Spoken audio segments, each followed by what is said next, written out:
දෙවිවරු ළඟට එනවා. දෙවියෝ ළඟට එනවා. Taman හරිනම් දෙවියෝ ළඟට එනවා කියන එක හොඳට තේරෙන්න කතාවක් කියන්න. ඉස්කෝලේ ගිහිල්ලා ඉවර වෙච්ච කොල්ලෙක් අවුරුදු 18 19 කෙල්ලෙකුට කිව්වා මම ඔබට ආදරේ.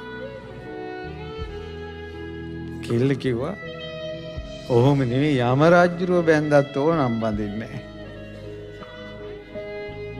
කෙල්ල කිව්වා.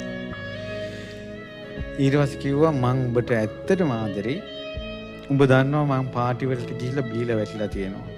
උඹගේ ආදරේ වෙනුවෙන් මම අද ඉඳලා බොන්නේ නැහැ කිව්වා. කෙල්ල ඌව ප්‍රතික්ෂේප කළා. එයා බොන්නේ නැතුන් හිටියා. ඊට පස්සේ ආයි මොන ගහනවනේ. මොන ගහනකොට හිත පෑරෙනවනේ. දැන් කෙල්ල දකින්නවා කෙල්ල අහක බලාගෙන යනවා. එතකොට ඇවිල්ලා එයා මොකද කරන්නේ? අම්මට තාත්තට සැර කරන්න හිතෙනවනේ. ඒක නතර කළා. මේ ඔක්කොම ගලේ කෙල්ලට ආදරේ. මේ මිහි මණ්ඩලේ මෙහෙම මිනිස්සුත් ඉන්නවා.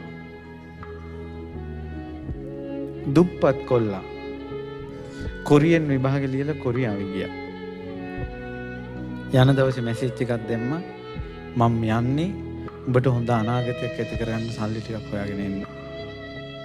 ආරකි මැසේජ් එකක් කිව්වා තුක් නොදකින් කියලා. ඊට පස්සේ කොල්ලා ගියා. ඊඩමක් ගත්තා. ගේ හදාගත්තා. ඊට පස්සේ බොන්නේ නැහැ. හන්දි වල රස්තියදු ගහන්නේ නැහැ. හැම එකක්ම කළා. මොනවද වැරද්දක් විදියට පේන්නේ ආදරේ වෙනුවෙන් හදාගත්තා.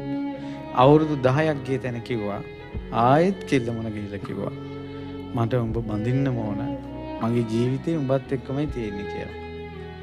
මේක ගස්සගෙන ගිහිල්ලා දේවාලයකට ගිහිල්ලා ඉතින් පොල් ගෙඩියක් කරකල ගැහුවා මේක නම් එපා කියලා. මොකක් හරි අර කුසපභාවතිකයි කතාවක් වෙන්නේ නැති. මේ සිද්ධිය වෙලා දැන් මාසයක් දෙකක් වගේ. එදා රෑ දෙවියෝ හීනෙන් පෙනුණා. දෙවියෝ හීනෙන් පෙන්නලා කිව්වා උඹට තියෙන උඹට ආදරේද? ආදරේ. උඹ නිසා ඒකා වෙනසුණාද? වෙනසුන්නේ නැහැ කිව්වා. දියුණු වුණා කිව්වා. ඇයි අද කාලේ නම් කෙල්ලේ බෑ කියපු ගමන් බොනවනේ. මෙයා බීමන නතර කළා. ඊට පස්සේ කෙල්ලේ බෑ කියපු ගමන් හන්දියට ගිහිල්ලා බයිසිකලයට හේතු වෙලා පාර දිහා බලා ඉන්නවනේ කොකා වගේ. මේක එහෙම නැහැ. පන්සිල් ගැනම දෙයිය ඇහුවා. උඹ නිසා මේක බොනවද? නැහැ. උඹ නිසා මේක දියුණු වුණාද? ඊට පස්සේ කිව්වා දියුණු වුණා. උඹ නිසා කුසල් වැඩුවද අකුසල් වැඩුවද? කුසල් වැඩුවා.